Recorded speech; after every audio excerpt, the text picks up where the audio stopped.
I'm David Knowles, and this is Ukraine, the latest. Today, we bring you the latest news from the front lines as Ukraine warns of an impending Russian assault in the east.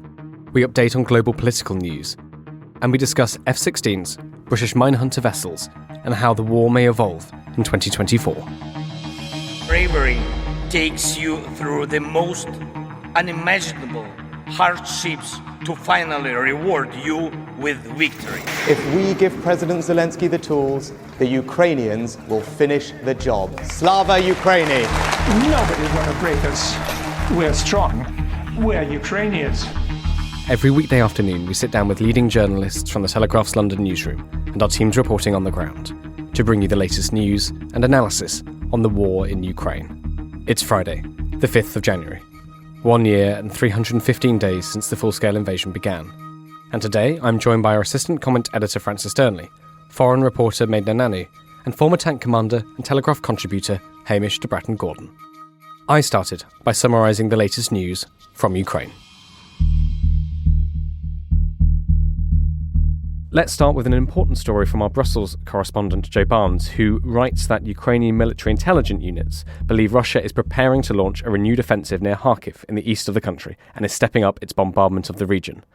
Moscow's forces struck the city and 15 surrounding settlements with missiles, artillery and mortars on Thursday, according to local officials. Targets included both civilian buildings and military positions, and as said, it's what's seen as preparation for a larger-scale offensive in the coming weeks, a source close to Ukraine's armed forces said. Kyiv has not released details of the attacks, but late on Wednesday, the source said pre-attack bombardments have been carried out all day at military sites across the region. Local military intelligence units believe Russian forces could be plotting to further ramp up aerial attacks this weekend to coincide with Orthodox Christmas, celebrated on January the 7th. The ground offensive could follow shortly afterwards, with January the 15th mooted as its possible start date, a source added. Just some broader context here. Both Russian and Ukrainian forces have been jostling for better positions across the front line that straddles the villages of Kupiansk, that's on the Oskil River, Svatove and Krymina to the southeast and south of Kupiansk, close to the border of the Kharkiv region. I would just say, at this point to listeners, maybe do grab a map of Donbass just to see exactly where we're talking about. It's quite hard to paint a picture with just words. So we're talking about Kupiansk, then Svatove and Krymina to the south and southeast. Moscow has concentrated its resources in this area in a bid to push towards the Ukrainian-held towns of Krymina and Liman, which, remember, were both occupied by Russian forces until the lightning counteroffensive in September 2022. Western analysts, and we'll come to what the British MOD say later, say that there have been little changes in the front lines, which have remained largely static, with Russian forces launching sporadic attacks. So what's been happening on the ground? Well, Ukraine's general staff said that its forces had repelled 3 Russian attacks in the direction of Kupiansk. This is in a statement published on social media on Thursday. In the Liman direction, the enemy did not conduct offensive actions, the statement added, but Colonel General Alexander Syrsky, the head of Ukraine's ground forces, has warned that Russian forces are conducting glide bomb strikes while regrouping for another assault on Liman. He said, daily assaults by Russian troops continue near the settlement of Sinkivka to create a bridgehead and further advance on the city of Kupiansk. Moscow has transported more armoured vehicles and artillery pieces to support the attempted advances of infantry groups, made up mainly of so-called Storm Z penal military units, Colonel General Syrsky added. Russian forces in the area have also been bolstered by better trained reserves brought in from elsewhere across the front lines. Ukrainian officials have spent months preparing for an anticipated offensive in the direction of Kupiansk, where only a fraction of its original 26,000 population remains. Military commanders in the northeast of Ukraine have described the area as one of the hottest, even when Kyiv's forces were attempting a summer counteroffensive in the south. The town, if captured by Russian forces, could serve as an important logistical springboard for offensive pushes further south or west. Meanwhile, Moscow has, as discussed, increasingly targeted central Kharkiv, a city that it failed to occupy at the start of its invasion in February 2022. Just to remind ourselves, Ukraine's second-largest city, Kharkiv, has been subject to almost daily ballistic missile attacks, with residential buildings and a 5-star hotel frequented by journalists and aid workers among the targets. One resident of the city, which is, again to remind ourselves, around 20 miles from the Russian border, described the shelling as having got a lot worse since the start of the year. Overnight on Thursday, Russia launched 2 S-300 missiles against civilian targets, according to Oleh Snyhubov, the regional governor. The day before, Russian forces struck Kharkiv with Iskander missiles, killing 2 people and injuring more than 60 more. While Ukrainian air defense units are believed to be stationed in the Kharkiv region, they are almost entirely defenseless against S-300 attacks. The surface-to-air missiles have been reprogrammed for ground strikes, and because of the speed at which the projectiles travel across short distances, they are almost impossible to intercept. The enemy uses chaotic shelling in order to maintain tension and actually terrorise our local population, Mr. Sneahubov wrote on Telegram. In other news, Kyiv said that Russia had attacked Ukraine with nearly 30 Iranian-designed attack drones overnight, but 21 of them had been downed. Russia's defence ministry claimed it repelled a Ukrainian attack over occupied Crimea on the same day, shooting down 36 drones over the annexed peninsula. Another Ukrainian drone over Russia's western Krasnodar region was destroyed, the ministry added. Meanwhile, Russia's border city of Belgorod was targeted by another round of Ukrainian shelling overnight, hours after local schools were ordered to extend their holiday closures because of the risk of further attacks. Vyacheslav Gladkov, the local governor, said that at least 2 people were wounded in the latest shelling, as Telegram channels circulated what appeared to be images of damaged cars in the area. Bringing all of this together then, I think the British MOD gives a decent broad summary of the current shape of operations, certainly from a Western intelligence perspective. They write in their daily summary, over the last week, ground combat has continued to be characterised by either a static frontline or very gradual local Russian advances in key sectors. In the north, near Kupiansk, Russia's western group of forces continue to conduct a large-scale but inconclusive offensive operation. In northern Donetsk Oblast, Ukraine has maintained a stable front line in the face of small-scale Russian attacks around Bakhmut. In central Donetsk, Avdiivka is still heavily contested, while Russian forces have consolidated late December 2023 gains around Marinka, which saw them finally advance to the western edge of the town after 9 years of combat in the area. In southern Ukraine, Russian airborne forces have highly likely made minimal progress in a renewed attempt to dislodge the Ukrainian bridgehead on the eastern bank of the Dnipro, around the village of Krinky. So I realise that's a lot of names, a lot of different actions happening across the front line. So I would recommend to listeners just go to Google Maps, get a map out and just plot together some of these assaults, where the Ukrainians are defending, where the Russians are on the move, and you'll get a much better picture, I think. But let's go now to our foreign reporter, Maidna Nani. Maidna, what stories have you been looking at on the live blog? Probably the biggest story of this morning is Podolyak, who is an advisor to Zelensky, has said that Russia has struck Ukraine with missiles supplied by North Korea. And in quite a lengthy post on X, he said the masks are completely off, and he said the Moscow regime is no longer concealing its intentions. Now, these comments come just as the governor of Kharkiv said on Friday that it had been hit with non-Russian made missiles. And in a statement which is carried by Ukraine's public broadcaster, he said that we are conducting all the necessary examinations, but he can say that the markings have been erased from the missiles and that he can see that the country in which they're produced is not the Russian Federation. And this is all very interesting and timely because last night, John Kirby, who, as you'll know, is the US national security spokesman, said that Moscow had been using North Korean projectiles to attack Ukraine. And he said that ballistic missiles with ranges of around 550 miles had been fired by Russian forces, and he cited 2 separate assaults within the past week. And now he called this a significant and concerning escalation. And the UK has also condemned Russia's decision to use ballistic missiles sourced from North Korea in attacks against Ukraine. Of course, Moscow and North Korea have always denied conducting any arms deals. But last year, as you'll remember, they did vow to deepen their military relations. So I feel like that's quite a significant development. Absolutely. Thank you, Maidna. A couple more stories I think we need to talk about. Can you take us to Nepal? What's happening there? Nepal has now stopped issuing permits for its citizens to work in both Russia and Ukraine until further notice. And this comes after at least 10 Nepali soldiers have been killed while serving in the Russian army. And Nepal has asked Russia to not recruit its citizens and to immediately send all Nepali soldiers back to Nepal, and also provide compensation for the families of those soldiers who have died.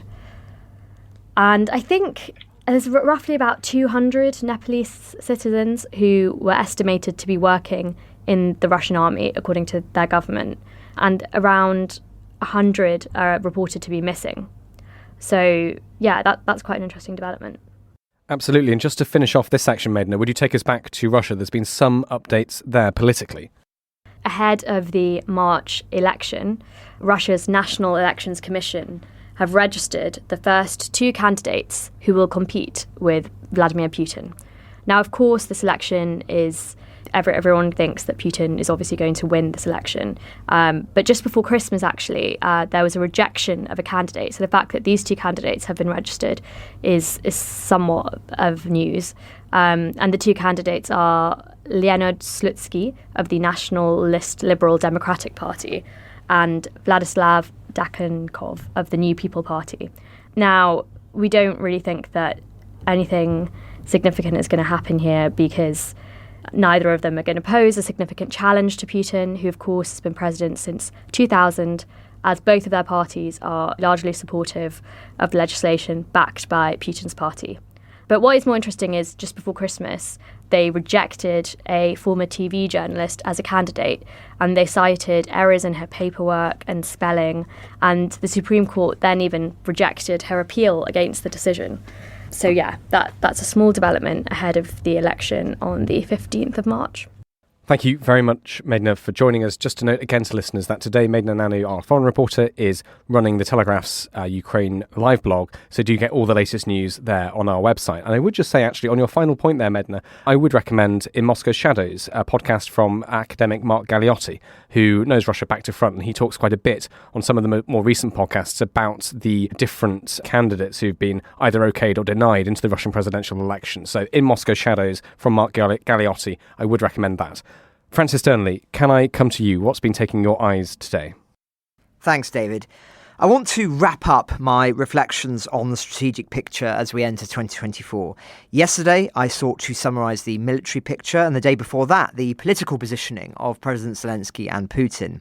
Today, I want to zoom out yet further, trying to synthesise both and compare where we are now with where we were a year ago.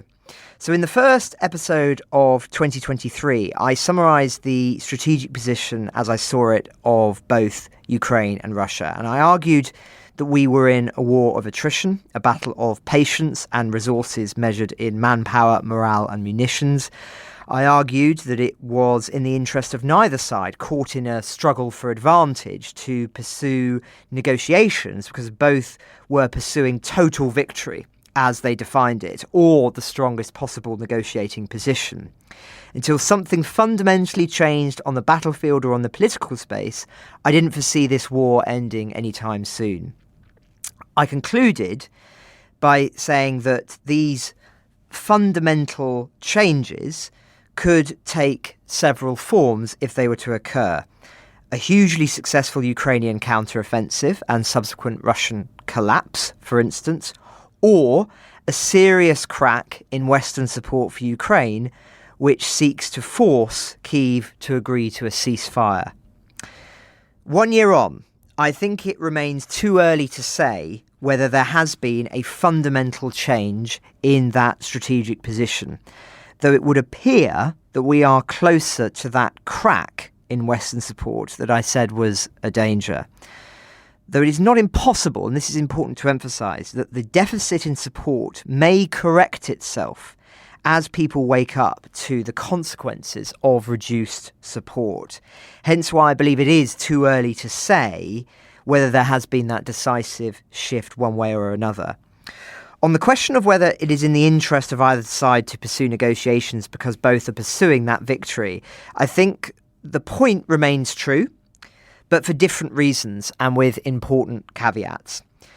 For Ukraine, there has been a growing consensus over the past 2 years, from a more flexible opening position, it has to be remembered, that they are now in a battle for their very survival, and thus any negotiations would be to their disadvantage, buying Russia time to renew its assaults, and because they would reduce the likelihood of Kyiv receiving vital weapons support from the West, because the West wouldn't want to imperil any negotiations. Now, for Russia, I think it remains true that they don't want to negotiate an end to the war. But that is a different question to whether they want to enter negotiations, for the reasons that I just mentioned. It would now be strategically advantageous to them. as it would likely restrict Ukrainian access to weaponry. Though I firmly believe that Putin would have little to no incentive to sign any deal that would feasibly be on the table.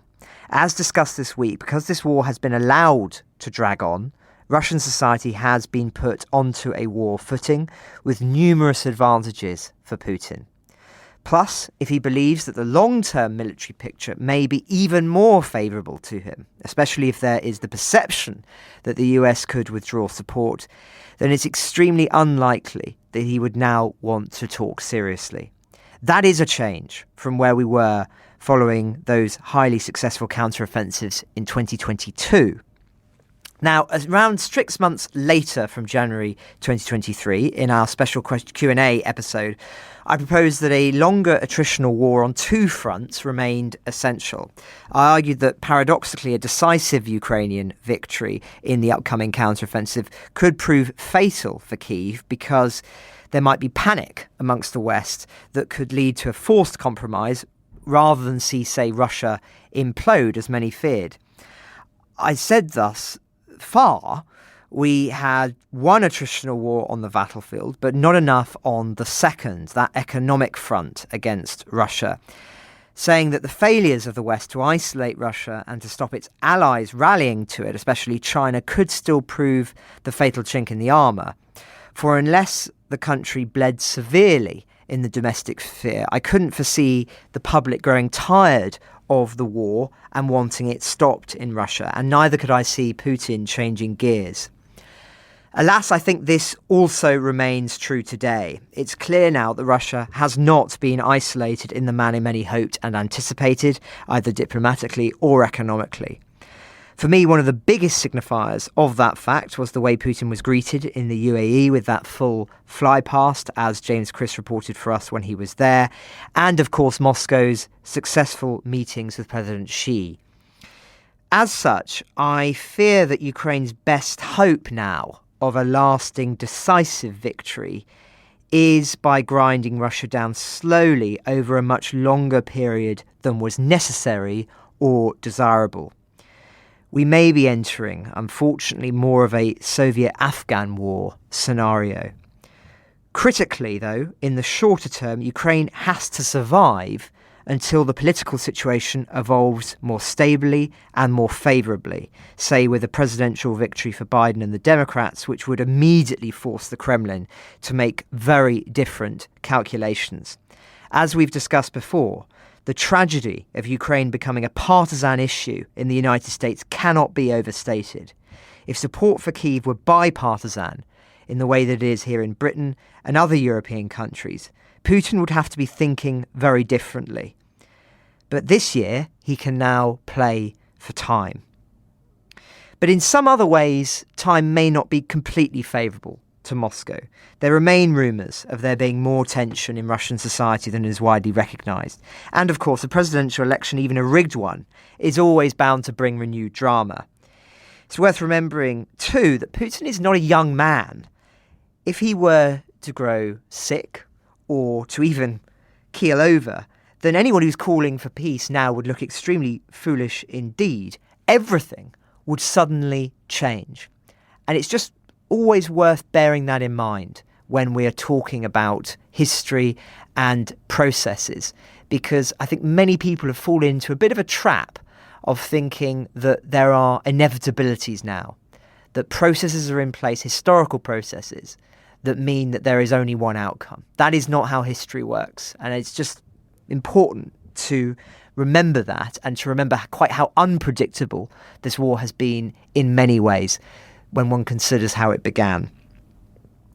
Now, regarding Zelensky, it doesn't appear he will face a presidential election this year, something that does come, too, with risks of its own, domestically and internationally. Another challenge I think he will face is how to shift the conversation regarding Ukraine, given that it is likely this misconstrued stalemate narrative will endure. To remain a core focus of the world's attention, he will, I think, need to evolve his messaging, resurrecting some of that innovative campaigning that served him so well in his presidential election and in the early months of the war.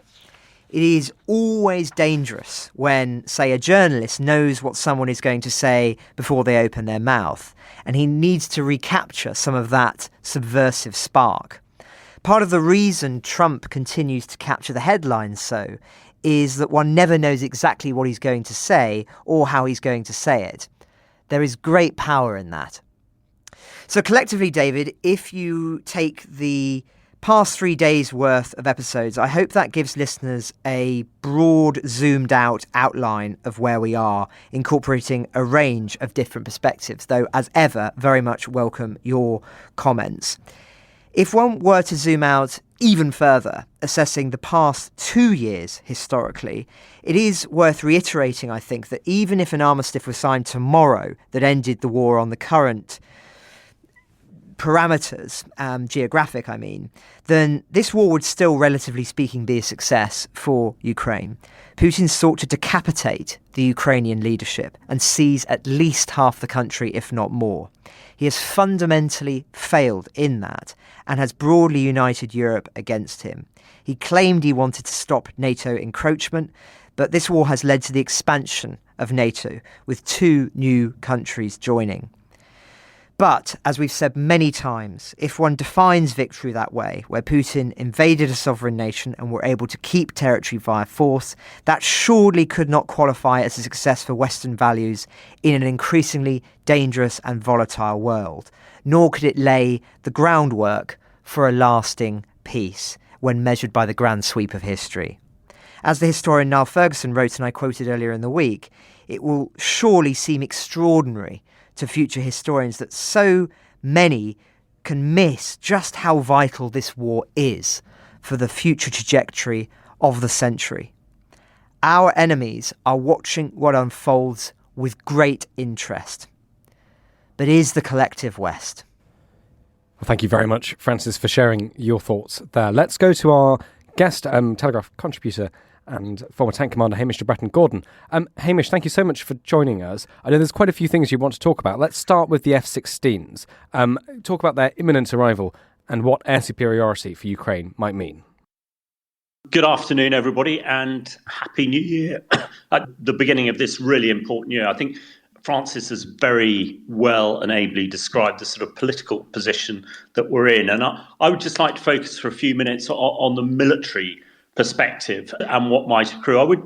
My opening gambit would be very much, as we discussed before Christmas, where things might go. Obviously, we now know that there's a British election this year, there's an American election, and I still tend to agree with the chief intelligence minister in Poland that by the end of this year, if the West hasn't absolutely put its shoulder to the wheel behind Ukraine, NATO and de facto UK could be considering getting involved as well. But I'll just hold that thought, because I think on the sort of tactical and operational battle, there are things changing and things have changed.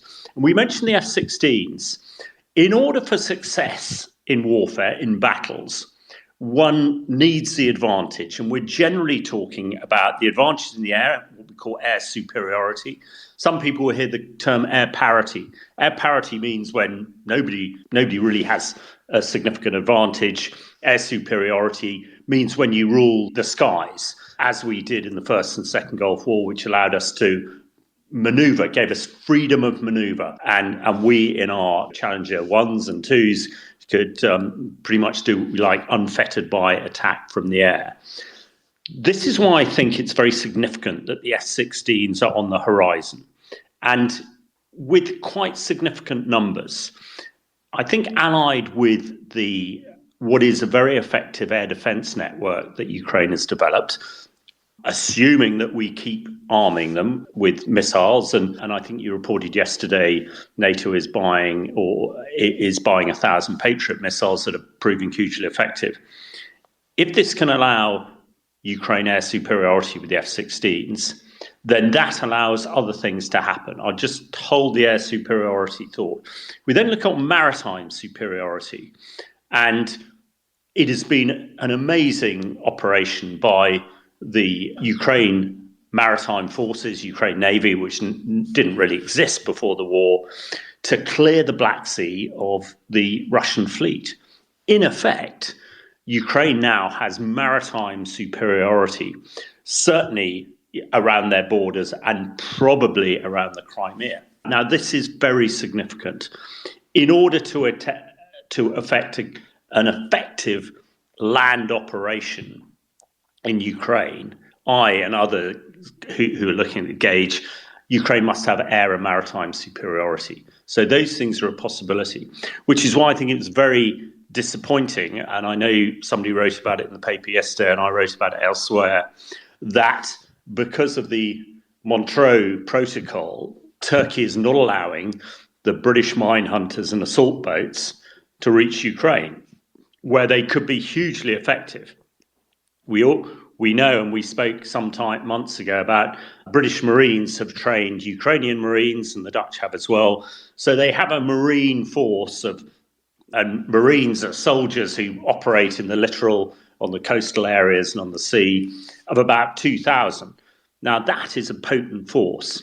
And with the mine hunters and assault boats, the maritime superiority could really have an impact on this war. A sort of coup de main operation where those Marines are put behind the Russian defences in Crimea, which would be hugely effective. But without those mine hunters, without those assault boats, Norway is also giving assault boats, that makes life very difficult.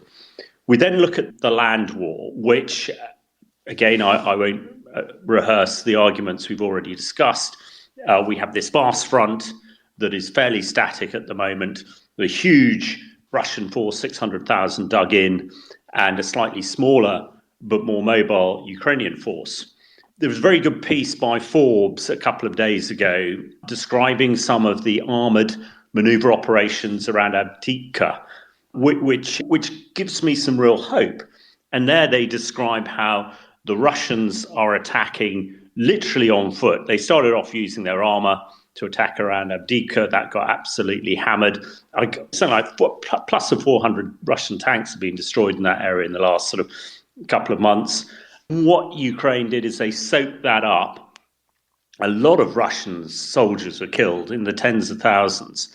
And then, as Forbes described, the Bradley M2 vehicles, these are the armoured troop carriers, American ones, which have a pretty potent 25mm gun on them, which is very effective against infantry. It has anti-tank guided weapons, very effective against tanks, moving very quickly around the place, supported by Leopard 2 tanks, the German tank, from a distance. And in these attacks around Avdiivka in the last month or so, to my eye, it looks as though Ukraine really understands this idea of armoured manoeuvre operations and have been very successful. So just sort of in summary, if you can put all that together, you have air superiority, you have maritime superiority. The potential that we've been talking about but has not been realised, to me, there is a chance that, given all that, and if Ukraine can mass the right amount of armour, right amount of ammunition, they could make significant progress. Not necessarily completely take Crimea and completely push the Russians out of the Donbass, but as Francis was saying earlier on, it puts them in a much stronger position and will hopefully persuade those wavering on this side of the pond and the other side of the pond that we must see this through to the end. Otherwise, my opening gambit, we could be involved in this fight by the end of the year or early next year. Hamish, can I ask you, just to pick up on one of your thoughts there, you said if we can put all of these things together, and you sketched out where you think that might go. What happens? Because, of course, over the past few months, we've spoken a lot about what you could describe as recalcitrance or the wavering Western support, the fact that the next US funding for Ukraine hasn't been signed off, all that kind of stuff. So what could you sketch out for us the opposite of that? What if this cannot be knitted together? What if some of it comes and some of it doesn't? What if none of it comes? How do you see the year potentially unfolding in that scenario? Well, it's that is the question. In classic sort of Clausewitzian type warfare, clout don't dribble. It was always about, you got to really hit it hard. It's no good sort of rabbit punches around the edges. That's not going to prove successful, really, as we've seen, which is why the air superiority to me is so important. The maritime superiority is so important. So I think, to answer your question, if the ammunition starts running out, if we don't get behind it, at the moment, we have a static, so I hate to use the word stalemate, because as you've described, lots of things are happening.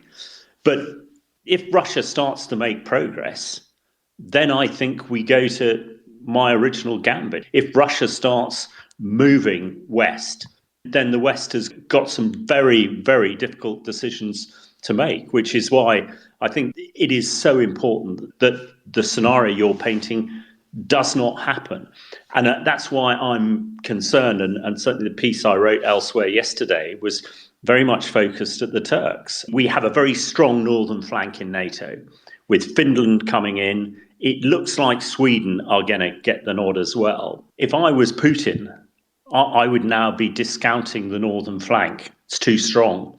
But when I look at the southern flank and the way that Turkey, or way that Erdogan, I wouldn't say Turkey, the way that Erdogan is sitting so firmly on the face, to me, that provides a weak southern flank.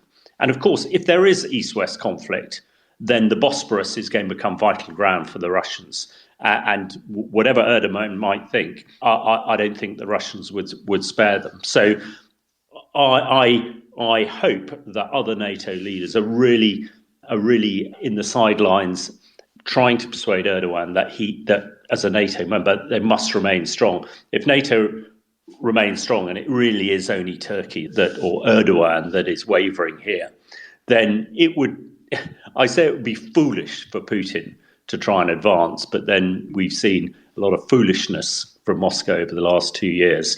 So, yeah, I think it would be disastrous, to answer your question, if Ukraine doesn't get all it needs to prevail, because otherwise, old soldiers like myself might be pulling on our tank suits again and driving our tanks towards the guns in Eastern Europe.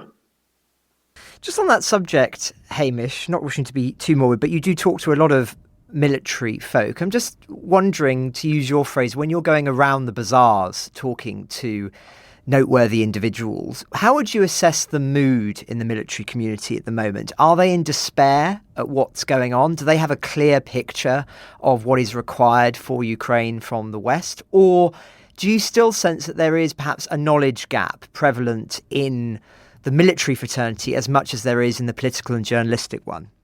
That's a very perceptive question. And as you say, one does go around the bazaars and speak to lots of people. I don't want to sort of give any sort of false hope or trade anybody's confidences, but I think people are relatively positive. There is an awful lot going on, I think, behind the scenes. The intelligence element to this is key. And we only see some of it was only yesterday, one of the key electronic warfare radars that was taken out. And we discussed before, between Christmas and New Year with Joe Barnes about the EW piece we did, electronic warfare piece we did, and the fact that these key elements have been taken out. The deep battle, as we call it, the shaping operations behind enemy lines is becoming very effective and working. So I think from a military perspective, certainly from the UK, they are only looking at it purely from how the operations could be conducted. Now, if you layer on top of that the political uncertainty, you layer on top of that the logistics challenges that political uncertainty would create, then there is a bit of a wobble. But I think a lot of the planners, a lot of the people supporting this are assuming that NATO countries, that the US will do the right thing and provide the hardware that is required. Now, that is a very simplistic answer to your very perceptive question. So I suppose a long way of saying, I think people are still confident that Ukraine can do the job here. Well, thank you very much, Francis and Hamish, for your time today. Let's go to our final thoughts then. Hamish, we'll come to you last. So, Francis Sternley, would you like to start us off?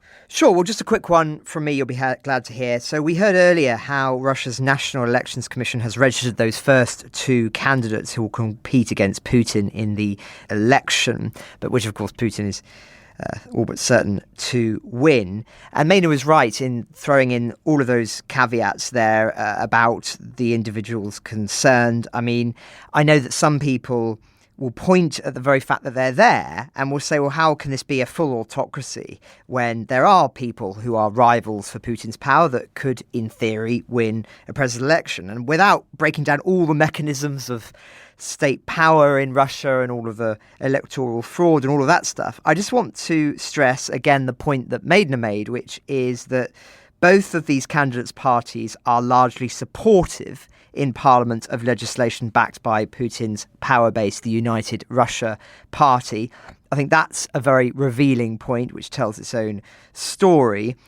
And there's often speculation that the existence of these other parties is actually rather cleverly mandated by those that be in power to serve as a means of cleaving off some of the vote, some of the opposition, which might be attracted to other more radical parties. Those parties, of course, which have in recent years been banned and their leaders imprisoned. So if you're, say, a moderate young person in Russia who's not particularly pro-Putin and is not going to go the full hog and want to protest on the streets, then you might be drawn to one of these other candidates. And of course, that is helpful from the perspective of Mr. Putin and the Kremlin, because those voters are voting for somebody who, in a sense, is in the same assemblage of the power structure that you've put in place. So just a word of caution, a light one, to those who hear this news and think it is indicative perhaps of some kind of change in Russia, or that this will come as a surprise